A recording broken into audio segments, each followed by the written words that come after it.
Hey, the better rifle. Drop the gun! Oh, shit! I'm hit. I'm okay. I'm okay. But I'm not gonna die. You ready? Yeah. All right, give me a second. Hold on. Okay. No, because you're gonna fuck. No, whatever. This is gonna end up on the episode anyways. All right, welcome to Badges, Bullets, and Blunders, the show that tells funny cop stories from real people who live them.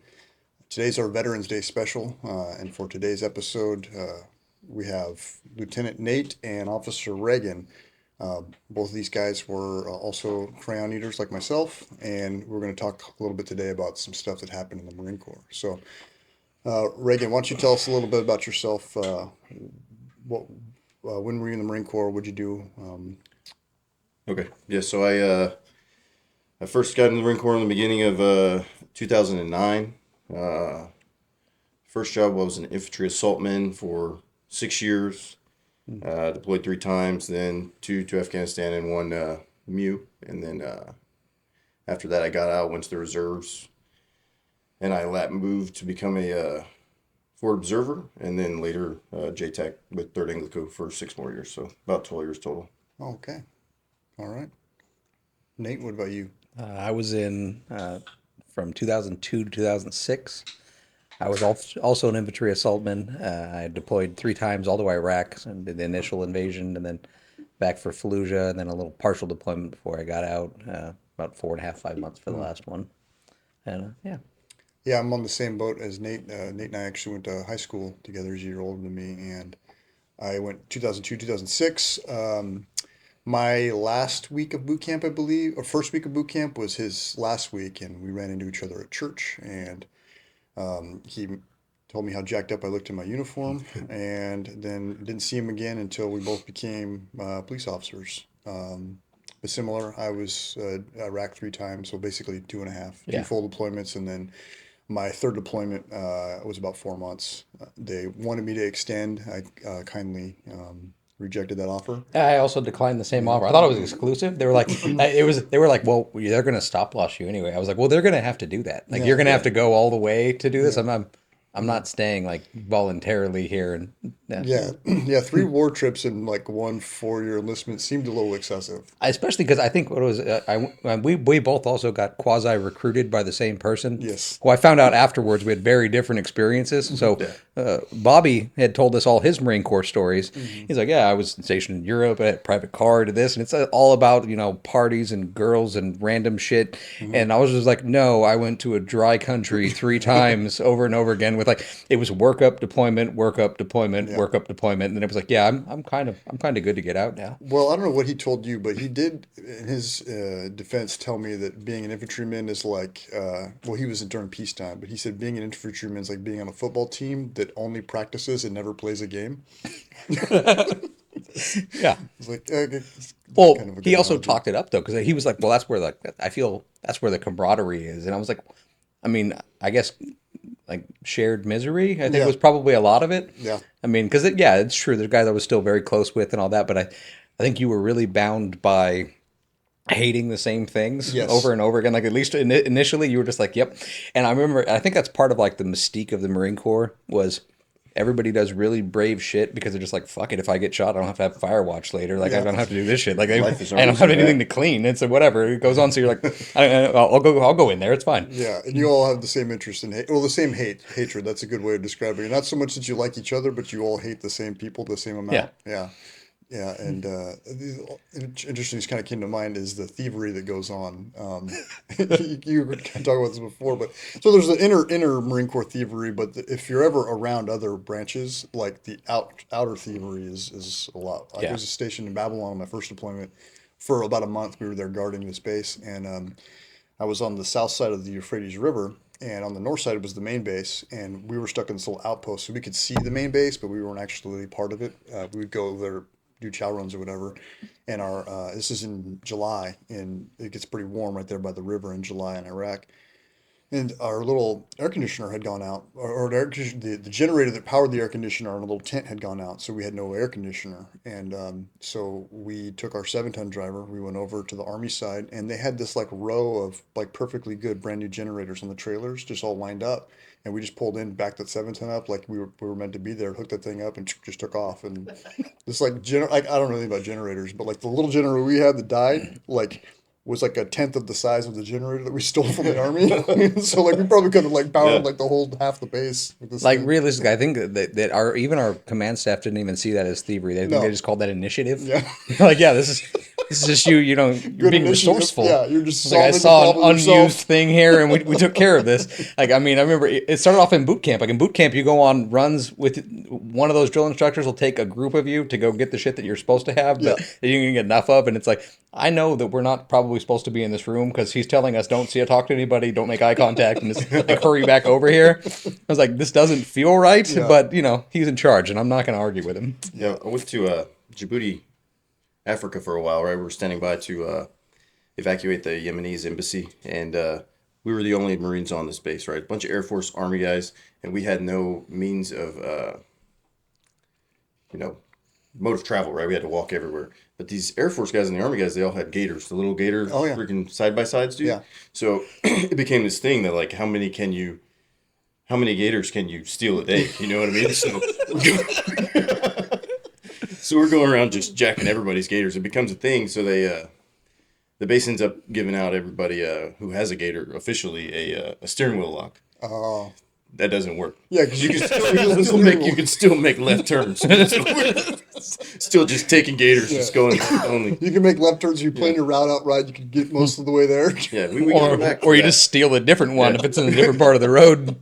We got them back after the steering wheel lock. So we just, I think my whole platoon did it. We went around this whole base and they had their little ice chests with ice in them and water around all of Camp Lemonnier. And it was late at night. They had a bar there, so we were all pretty drunk and we just urinated in every ice chest that we went by.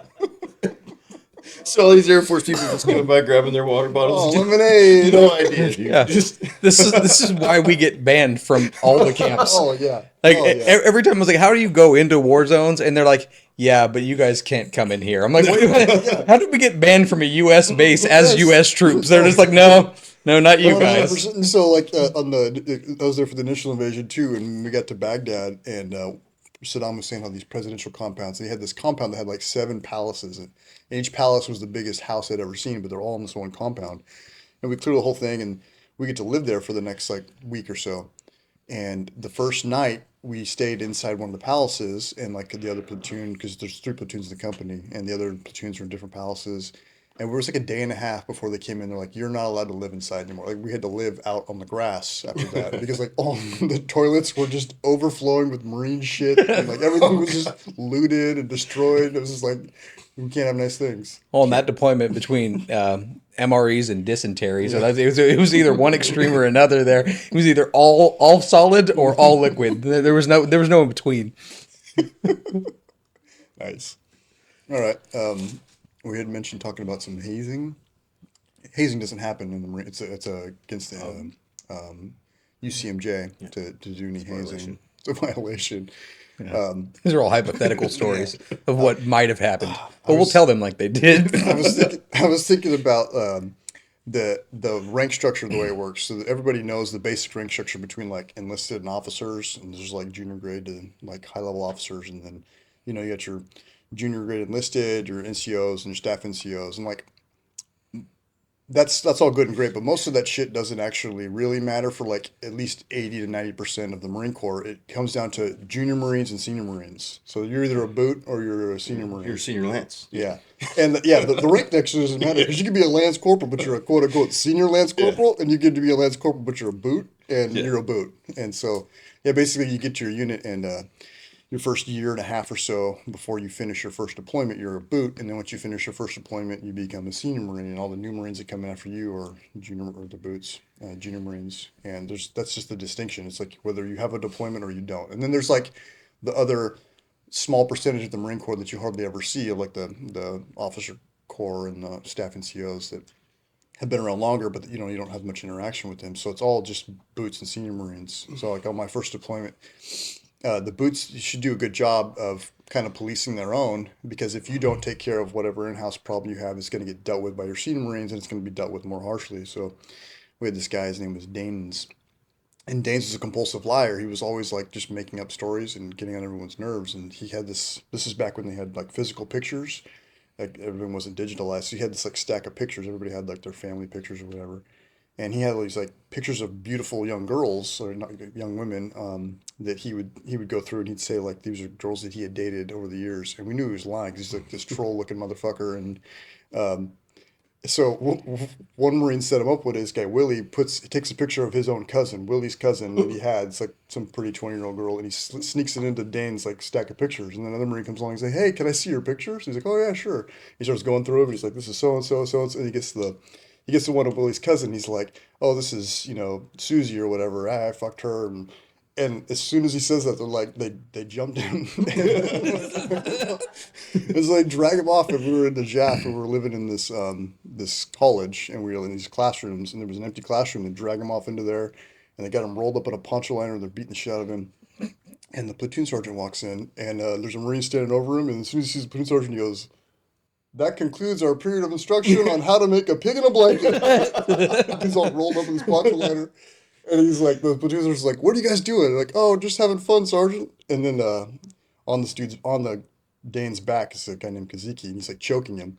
And the platoon sergeant goes, "Is he having fun?" And he points to Dane's rolled over the poncho liner. And Kaziki's on his back choking him, and he like does a ventriloquist thing where he tries to throw his voice. He's like, "Yes, Sergeant." Yeah. So we had to sweep the hallway as a punishment. So yeah, tell us about some in-house discipline. For sure. Yeah, so obviously as a junior Marine, you make mistakes, and they have to be corrected by your senior Marines. And, it's great because all junior Marines are very easily identifiable, because I don't know, I mean, I'm sure it was the same for you guys when you were in, but much shorter hair, mostly bald, and you have to wear a camelback around it everywhere you go. There's no like not wearing a camelback when you're walking around. You know what I mean? So You gotta be hydrated. You gotta stay hydrated. Go faster with your camelback on. You gotta have your camelback on. Yeah. So senior Marine, identifies a deficiency in a camelback wearing junior Marine, and one of the first levels of punishment, at least in my platoon, was butt punches. So you.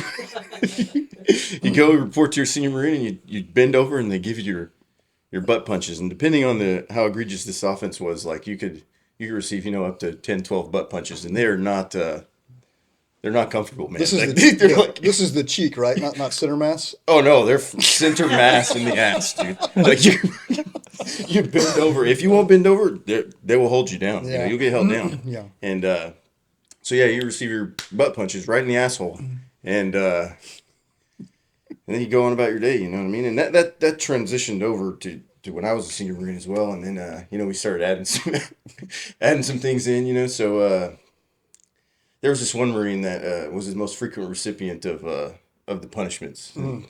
He's PFC Devon, later Lance Corporal Devon, but he often got butt punches. And then we developed this punishment called the humiliator. So that wasn't humiliating. Devin got the humiliator all the time. So this took multiple guys to accomplish, and so you'd have to hold this Marine down, get his arms out, spread eagle, like a kind of like Iron Cross type, and the Marine dishing out the humiliator puts one knee on each arm. Mm-hmm. You grab him by the back of the head here, and you just ram his face into your groin while yelling, "Humiliation! Humiliation!" Until you feel they're sufficiently humiliated, and then they can carry on. Man, I think maybe Devin liked the humiliating. I think he did. He always did shit to get punished. In fact, Devin... He's like, "Oh no, not the humiliator." He's already laying down, putting his arms out. He was a great sport. He'd come by knowing he's going to get punishment. He'd flip one of us off or something, you know what I mean? Like, "Hey, Corporal."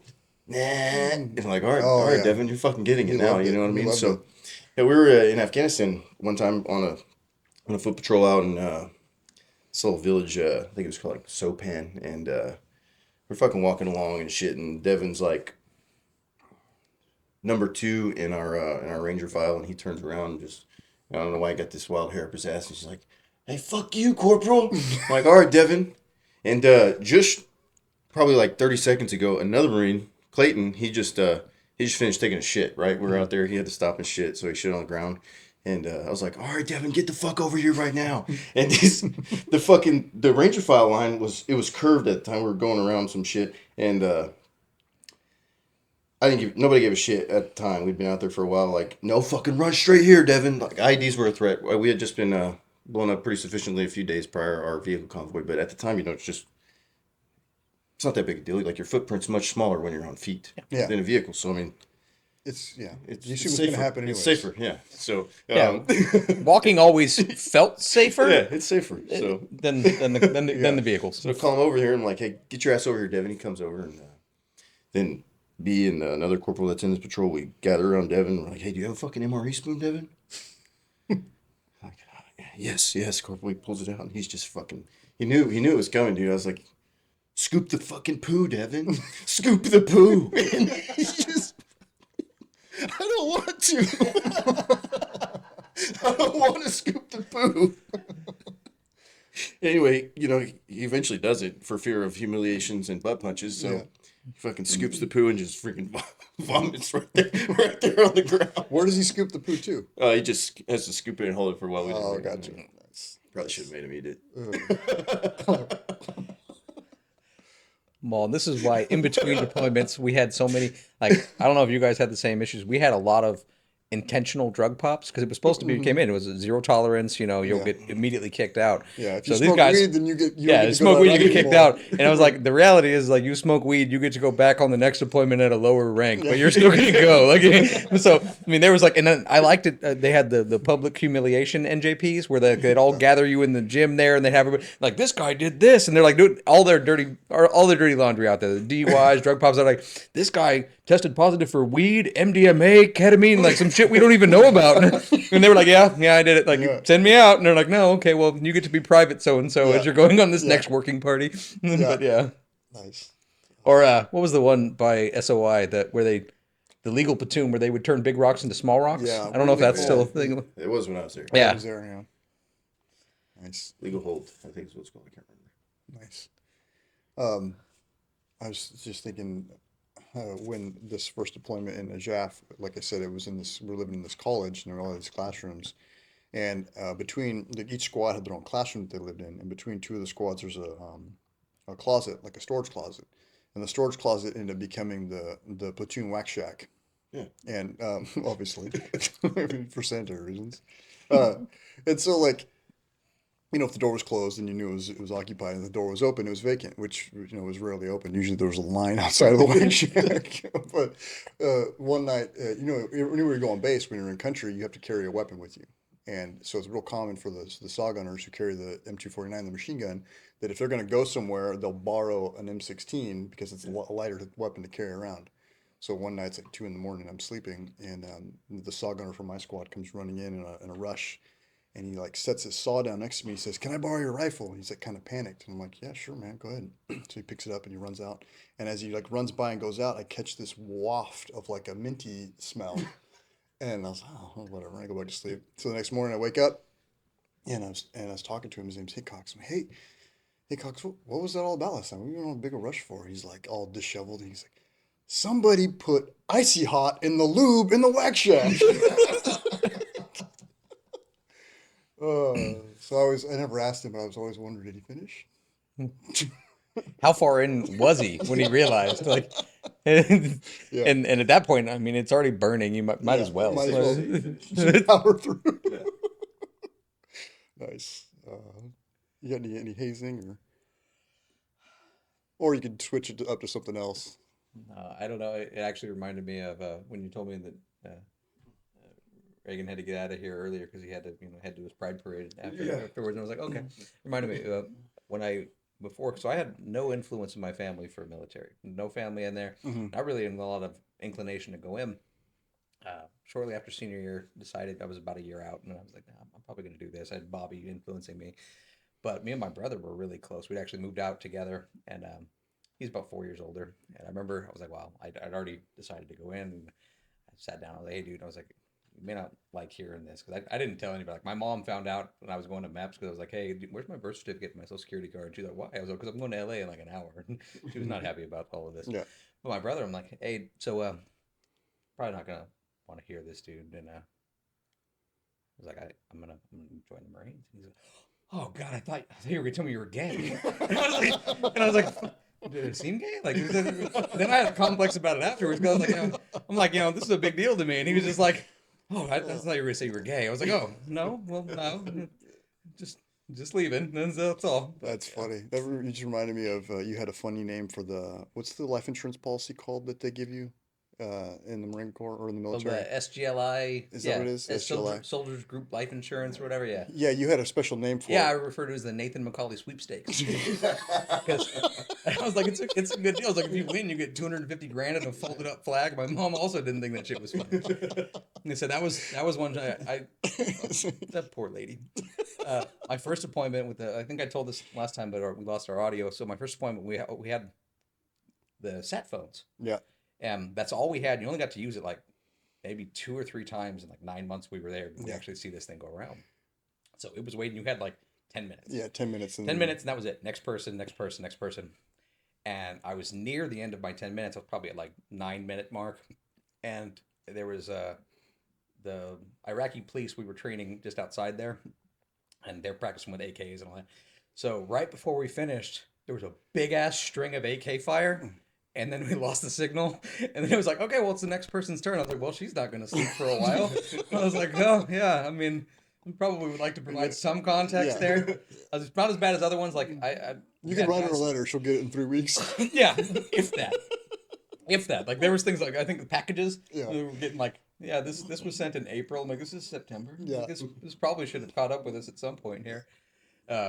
Like I had guys that accidentally mailed their death letters. They keep that in the bottom of their sea bag, and somebody finally like, oh, let me put this in the mail for them. And it's like, so they're getting like letters from them, from their family, talking about their death and everything. It's like, okay, well, that's kind of fucked up. JK, guys. Yeah,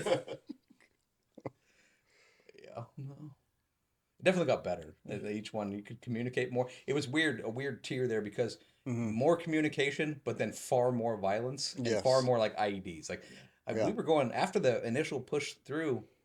We were in like no body armor a lot of places, Yes. high back Humvees with no armor armor, on no them. anything, because they weren't really IED wasn't really a thing. Well, so that, after the that push like through, April or May of 03 until like early 04, it was just like yeah. hanging out. Yeah, because it was supposed to be stabilization and everything else. They're like, the only time they're like, oh, you got to wear your Kevlar because you're in the back of the high back. I'm like, okay, I have to wear Kevlar with just the LBV, and that was it. I was like, this is like, Yeah.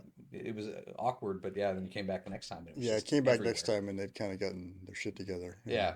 Got a little sketchy. Increasingly heavier shit for you to wear all the time. It Yeah. was like, okay, first we started off with almost nothing, and then it was, all right, flakjack all the time. You had to have the neck part, had to have the part, and then they're adding the side sappies, and they're adding just more and more shit. It's like, at some point here, I'm not going to be able to move. Like, I have like 150 pounds of shit. Like, at one point, is the lack of speed going to be a problem here? Yeah, the same thing happened with the vehicles because the vehicles were just like, high back Humvee with no armor. It's like a pickup truck. And then it took a while for that technology to catch up. So like there's that real super sketchy time in like 04, like early 04 to late 04 where there's no like armor or there's very little armor. And so like we're using sandbags and like, whatever we can find. Sandbags, like pieces of flak jackets, like secured to the side. I liked when they added armor retrofitted. Yeah. But it was too heavy for the hinge, Yeah. so the door had to be zip tied shut. I was like, how the fuck is this safe for us to be in a zip tied shut vehicle as we drive around here? I was like, when shit does blow up, and it's going to, like, we're probably going to want to get out at some point there. Yeah. And it's like, It's gonna melt in the fire afterwards. yeah. Yeah. And they banned Under Armour. Any That's kind right. Of, Oh yeah, for a while. because it would melt to your It's skin. like, it's going to melt to your skin. I was like, if I'm that close to the IED, I'm worried about the shrapnel. Like, that's probably a problem too. Like, the melty skin issue, if I'm still alive, it's not that big of a concern. Yeah, when we get armored doors on our Humvees, and you can tell me about Under Armour shirts. Nice. No, you do your job first before we let's fix the bigger problems of like let's get some armored shit and then worry about my under attire. That's what's going on. My eye pro is not that important. But. Yeah. I guess we'll go into another thing that's funny to me is that at this time, so this is like 2004 into 2005, before digital cameras were popular, like electronics, like everyone has a digital camera on their phone now, but like people used to use the disposable cameras. And so you take a picture of a disposable camera, you wind up, you get like 25 pictures per camera or whatever. And this is back when people had physical copies of pictures too. So the same guy that the Icy Hot dude, he was the youngest of six kids, and his five siblings were girls. He had five sisters, older sisters, and he behaved in a way like somebody who was raised by five sisters would, and didn't fit in very well, and like in the platoon setting, you know. Anyway, so he really loved his mom and communicated with her very regularly. And he would mail home these disposable cameras to his mom, and she would develop them, and then she would mail them back. So we would have pictures from that deployment, like that he had, because he had mailed home and gotten the pictures back. And so one day he was out of the squad bay, and we got a hold of one of his disposable cameras, and so just like, just immediately used it. Like we didn't use all the pictures because we didn't want him to know, but we did like I don't know 5 or 10, so that like he would like when he looked at it he wouldn't know because there's a number that tells you how many you have left, or he wouldn't know like did I take those pictures, you know, and not have an exact clue. And so just a bunch of balls and buttholes like for Miss Hickox to get when he mailed home, and she goes to the fucking local pharmacy to develop them. Never knew what ended up with that. It was one of those jokes that you like seed you planted for later, and yeah. So I got to hear the grenade story. Okay, yeah, so this is back to Devin. Oh, same guy. Yeah, same guy. Same guy. He loved punishment. We're in our little hooch. We stayed in tents in Afghanistan, like they're like those little I don't know, Quonset hut tents. You know what I mean? So we're in our tent, and it's all hot as fuck, and Devin did something, you know, and like he probably already received butt punches that day and all that, and Got a humiliator or two in. yeah. It's like Devin, get the well. Another Marine said, Devin, get the fuck over here, right? And we need to know if we can trust you, because we've really been like questioning your loyalty to our squad here. So hold this grenade, you know, don't fucking let it go. And anyway, he holds the grenade. You know, he's got the spoon and the whole grenade in two hands. Like, Devin, do not let this fucking grenade go. If you let it go, there's fucking 12 Marines in this tent.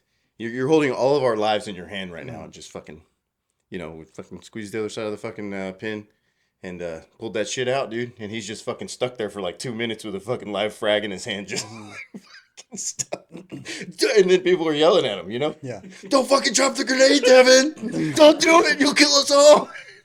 So this is a tent. This is happening in a tent. In a tent, yeah. Are there a lot of exits from this tent? No, there's one on each end. Yeah. Okay. So if There's no way everybody's getting out. If Devin wanted to kill us, he could have killed us that day.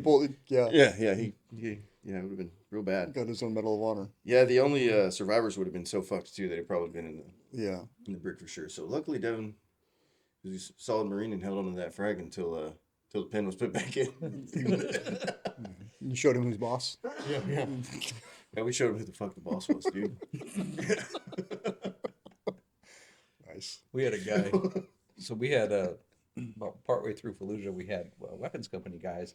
They were normally weapons company is cool until you're not allowed to use any of your big weapon systems, and they have tanks and other shit that work better than yours. So then you're just convoy bitch duty all the time. Oh yeah. So we had a bunch of casualties and other things in here, so they started supplementing some of our squads. These guys had not been clear and stuff, and we're several weeks into this over and over again. They're just excited to be out of the vehicle. They're like, all right, I can go clear stuff. And they got there, and they had those little outdoor, like little septic tank, you know, shit areas, like little sewer.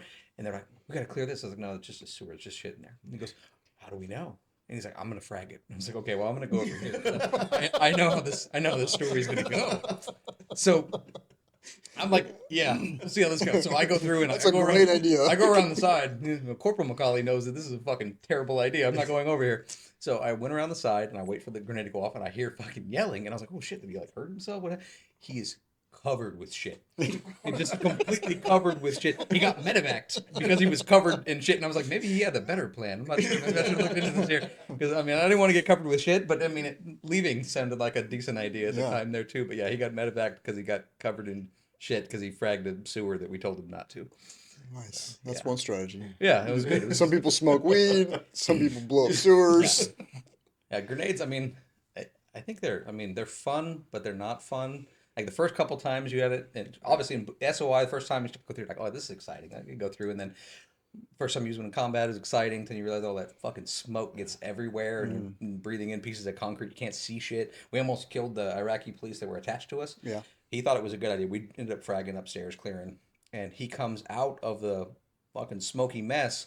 And he pulled down his ski mask. So we see AK-47 and ski mask. We're like, we're about to smoke this motherfucker. The only reason we didn't is because we thought we just cleared the room. And then we threw away his ski mask and a bunch of his other stuff. We're like, you're not allowed to have this anymore because you're going to get killed.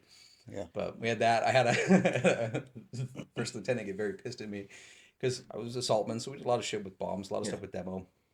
We're on a post. And he's like, so, if we had it to where we're getting overrun, like, and I had these grenades, like, what could you do with it? And I was like, well, sir, I could grab the grenade and I could pin out, throw it at the enemy. And he's like, fucking smart ass. And I was like, well, I mean, it's already a made explosive device for combat. Like, what the fuck else do I need to, you want me to MacGyver this thing into some booby traps and shit? Like, that's what he wanted. It was like going to, like, get a water make some balloon other launcher. things there. And I was like, well, it's weird. It's like, I could pull it out and then I could throw it at him. He's like, shit's not funny. He got increasingly more disrespectful as I went along there.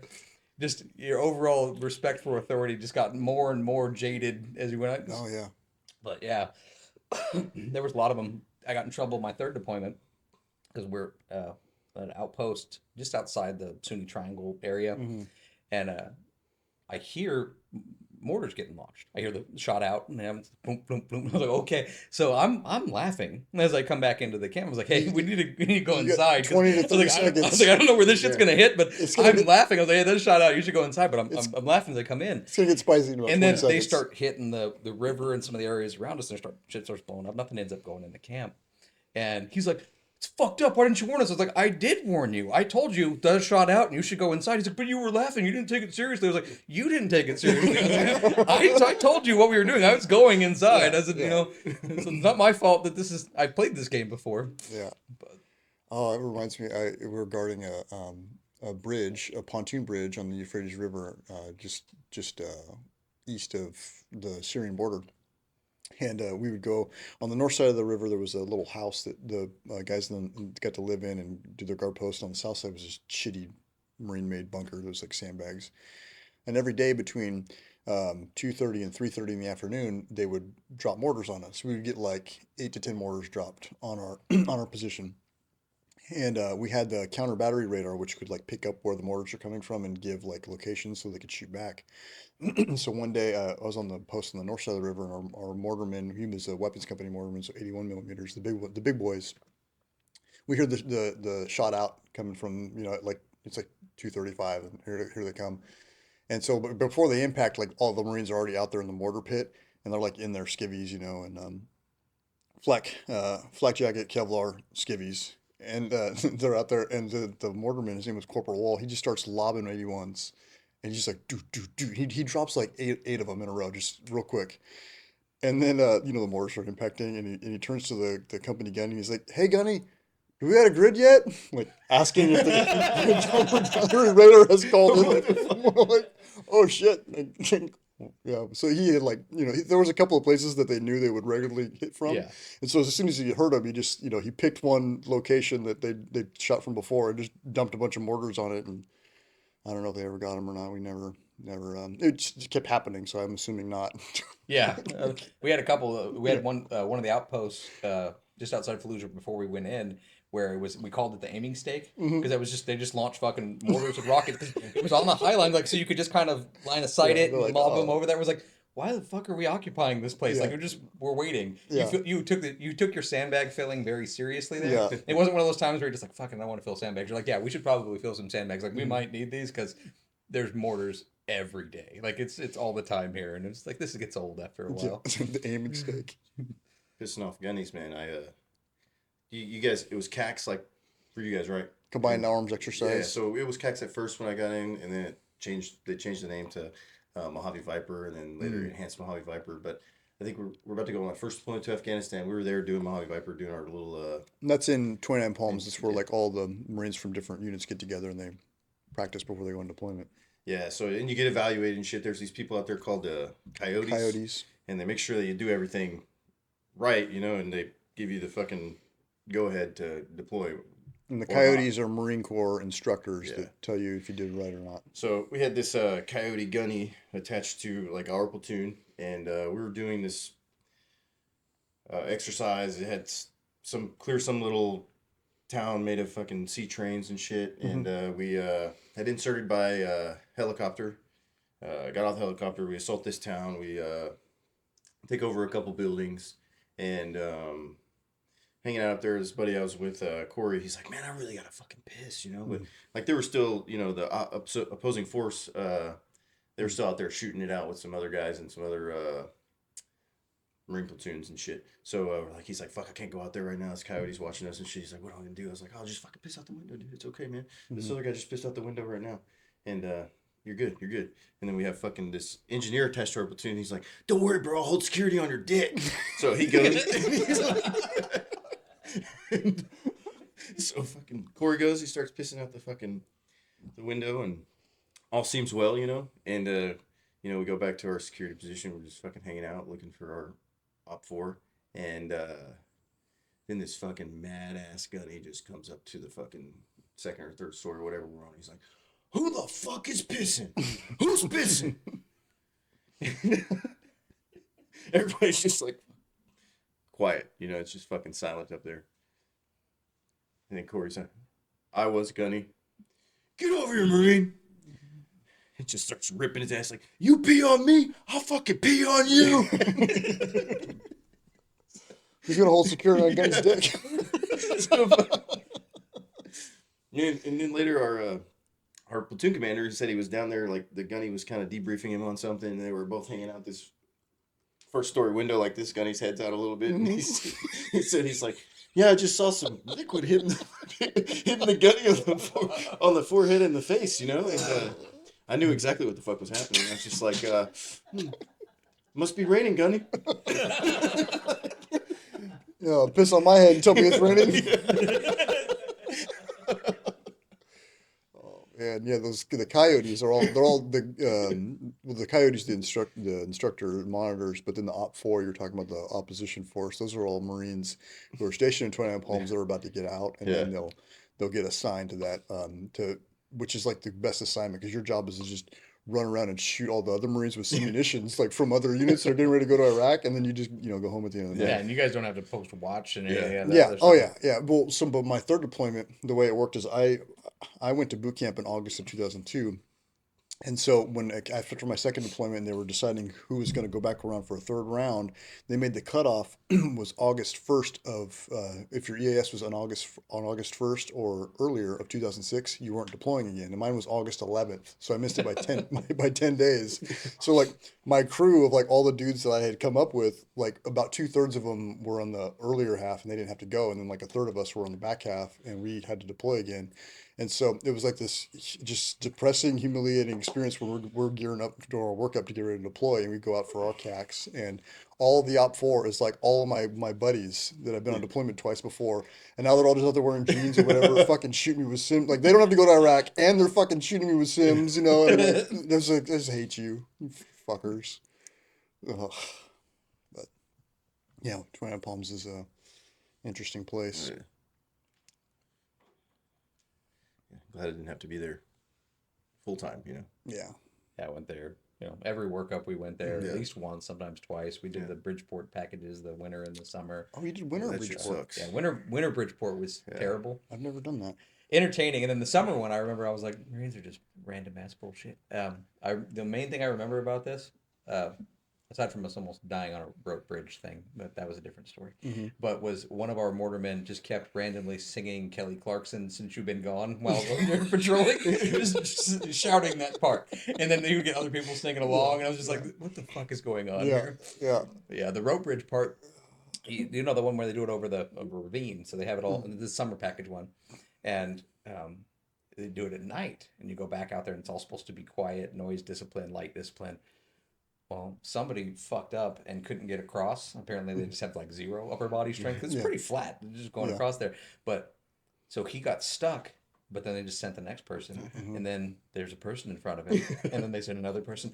So like, then I get on there and I'm going through there, and I'm like, and they finally like, hey, stop, and I'm already in the middle of this thing, and the rope's sagging more because there's like 8 people on this thing that it's only supposed to have like one at a time. It's rated for like 3,000 pounds or some shit, but it's still not supposed to have all of us there. Yeah. And then guys that are getting tired because they're at an incline waiting for this thing. Because the first guy had to go out and get like rescued. Everybody's fucking waiting on this rope in the middle of the night. Nobody's supposed to be talking or anything else. But yeah, normal Marine. Like even at the rock climbing stuff, they're like, it's bouldering. I was like, we could fucking die doing this. Like, you don't need a rope for that part. I'm like, I probably need something for this. Like, I'm gonna fall. Yeah. Bridgeport is bad. We went in the spring. So it was there was still a lot of snow up there, but it was like melting, and it was cold as fuck at night, and during the day it was probably in the 60s, and but a shit ton of hiking, carrying a bunch of fucking weight out there for a bunch of days. And then there's these 2 like really new Marines, and they just weren't ready for it. And, you know, you get these like fucking guys that go in the Marine Corps, and they're just like I think they do it, and they go to the infantry, and then they just realize it was a fucking super terrible idea. So yeah, it was like they got picked on a lot in high school, and they thought, the solution to become tough. This is what I'm going to do. And they really thought it was like done after boot camp, and you're like, no, no. fleet's different. These 2 fucking dumbasses, they both. The first one does it. I'm not sure how successful the second one was, but they find this fucking. There's a bunch of dead trees that have fallen. One puts his leg over the fucking tree and puts his knee right on the edge of this down tree, and the other one just stomps his fucking knee out, dude, until it fucking swells up. So just to get out of the training in Bridgeport, and then they did it to the other one. I don't think his knee was as bad because the first guy was so messed up, but yeah, they're just people doing anything to get out of that place. It was, I mean, boot camp, you have the escape attempts. Yeah. Yes. The escape attempts were, like you said, everything from just trying to run out the front gate, from trying to climb the fence over to the airport, just anything you can. Jumping off the second deck. Oh, yeah. Jump off the Suicide third deck. attempts every single time. Guys trying to get drunk on Listerine. Yeah. Like, I didn't know that was a thing. You can't slit your throat with a Mach 3. I've seen people try. And you're just wondering what you're getting yourself into here. You're like, this has nothing. I was like, I didn't ever get to fight a dragon. That never actually happened. Like there's like all the things they went through here. I was waiting for my drill instructors to like, be nice and salute. No, they don't fucking care. Yeah. All the way through graduation. Yeah, for me, I was like Marines that suggest some sort of body of water is going to appear at some point. Yeah. I'm like, this is 29 Palms. This is Iraq. This is 29 Palms. This is Iraq. I'm like, where's the water? We did because we were a track company. So we did one crossing ever. Like I was always jealous of the helo and the boat companies. Although the boat company, they never did anything remotely related. But the only one we went across the Tigris and the Euphrates in the Amtrak. That was the only thing. I was like, oh, there it is. We're. I spent a lot of time in Amtrak too, but never in the water. That was the only time we did that. We went across the river there. I still don't believe that those things float, but I mean, they do sketchily. Yeah. I know that there's no fucking way this thing floats. It barely even runs. I know that we figured out how many people we could fit in one, which was always One one more. more. Yeah, there's always one because they'd break, and then the initial drive by through Iraq there, like they were not supposed to go on the highway. It fucked up all the tracks. So as soon as it would break, and then there's no stopping. So they're just all right. Everybody's gonna roll into this one. Like, how are we combat effective when there's like 32 people in this thing just designed to hold like 12, and all stacked up on top of each other, and just everyone's legs asleep because there's fucking 4 people sitting on you, and the gas mask.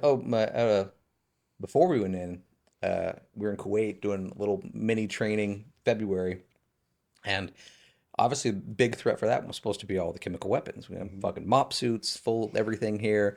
We'd already been doing lots of gas chamber testing. When I first got to the fleet, the hazing. We're doing the gas chamber in Camp Pendleton, and my seniors held me up against the wall and stole my filter and threw it around the gas chamber for a while. And then eventually, after sucking enough CS, they were like, "Okay, you can have it back. Clear it." And I was like, "Okay, I don't think it matters. It's all in here now." But so very heavily trained on the NBC stuff, and that was the SOP was if you get any kind of mortar fire and direct fire, they're expecting gas. So we're training, and there's a big ass explosion, and that's what everyone's gas. Everybody masks up, and everybody thought this was live. It ended up being, we found out well after the fact, that it ended up being like an ammo depot that had an explosion, and but at this point they're thinking we got some fucking rockets launched at us, and they're treating it as a gas attack. Well, I'm a PFC, I might have been a Lance Corporal. I'm pretty boot as hell. So who gets picked for selective unmasking is me. No. So selective unmasking. Yeah, explain that. So selective unmasking is so they do these things where they think there's gas, so then they do like chemical tests and like, okay, we're not picking up any gas. You know, I think they have, I don't know, like their equivalent of a canary or whatever else in there. And then it goes straight to human testing, like right after that. So they go through and they have usually 3 of you. And first one, you break the seal on the mask and you put it back on and they watch you. And then you take the mask off for a minute, put it back on, and they watch you. And then you finally, I think after that, they take it off last time and they get it all clear. And first of all, I'm scared because I'm like, I don't want to get fucking chemical weapon. That sounds bad. But then there's a lot of opportunities for humor. I'm like, I want to be like twitching, but there's a corpsman standing over me who I know wants to fucking stab me with a needle. Yeah. Like you can tell the look in his eyes, like he's like, I have trained for this shit. Like I'm waiting to fucking stab you. So any kind of joke, and I would have definitely been getting stabbed with a needle. And Taking a ride with some diazepam. Yeah. Your volume looks pretty good now. Well, we carried him in our cargo pockets the whole first deployment there.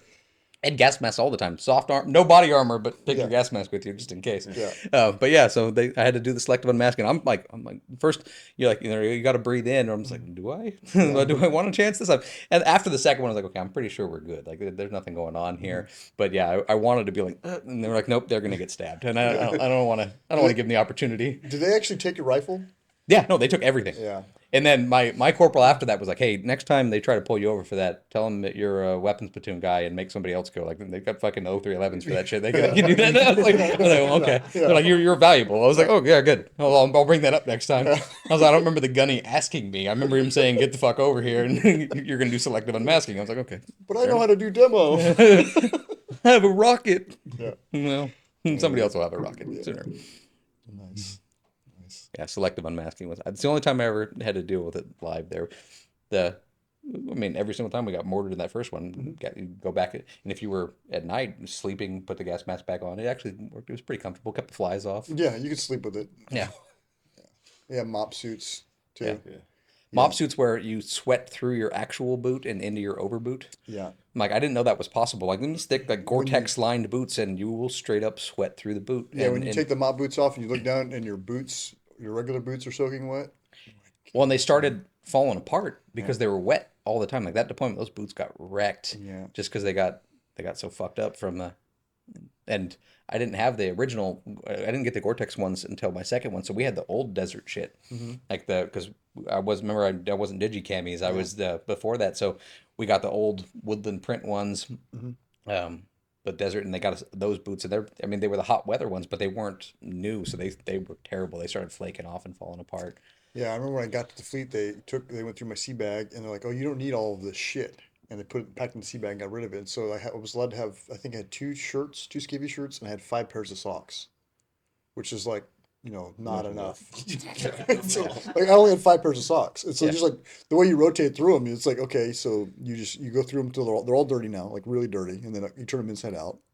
And then then they're more dirty on the inside out, and you turn them back the right side, and it's just like rotating through. And it just. And the next logical step is then you steal some from somebody else when it's washing. Like you had to watch your laundry or shit disappeared from. Yeah, then people got real weird about their feet after that. And I remember my second deployment, like there was guys that would bring so many socks they wouldn't wear the same pair of socks ever again. They would take it out of the package, put on the pair of socks, and at the end of the day, those would go in the trash. Well, yeah, that's what we did because the care packages. There were some things we had as like a luxury. Socks was one of them. Like socks and beef jerky. Everyone sent you the same things, like soft beef jerky, disposable razors, beef jerky, chewing tobacco, cigarettes. Yeah, the stateside tobacco was a valuable commodity there. Printed pornography. Yeah, printed pornography. We had one dude, and I don't know how he got the idea. He had porn on his PSP. That was a popular item that got passed around as well. He was sharing. I think he's an LAPD guy now. But yeah, he had porn on his PSP, and that thing was. It visited. Apparently, everybody wanted to watch movies when they went to the Porta John. I have no idea what was going on. Yeah. The Porta Johns, they have the white on the top. And so you go out there at night and they're like a row of Porta Johns and like 3 of them are glowing. What's going on in there? Yeah. Good times. Said we lived in the squad bays in Horno. After I came back the first time because our barracks. That's in Weren't you in one of the 5th Marines once? That was in 1-1. 1-1. Okay. Yeah. Oh, so In we were Horno, up the yeah. hill. Well, we came down to Horno. Yeah. And then we're in those old ass squad bays that normally nobody was using, but they had our barracks got shut down for having black mold, and they had to get redone. So they sent us down there to go live for Fresh coat of paint. 4 or 5 months. Oh yeah, but nothing really got fixed. We didn't have running water for like 2 weeks. Everyone's like, "Go shower at the gym." I was like, What do you think this is, the Hilton? I was like, we kind of need water. You'd think, like, yeah, for drinking. They brought one of the ones that you have out in the field, like just the big tank. You had that, so you had drinking water, but put it in your Camelback. What no else running do you water. It was like being in the field all the time, but with drunk people at night. I was like, okay, well, this is good. But yeah, we were down there and just group of. I don't think people understand that an atmosphere where like the 21-year-old guy is seasoned and in charge. Yes. Like, what the fuck? Like, this guy isn't, he shouldn't be in charge of anything.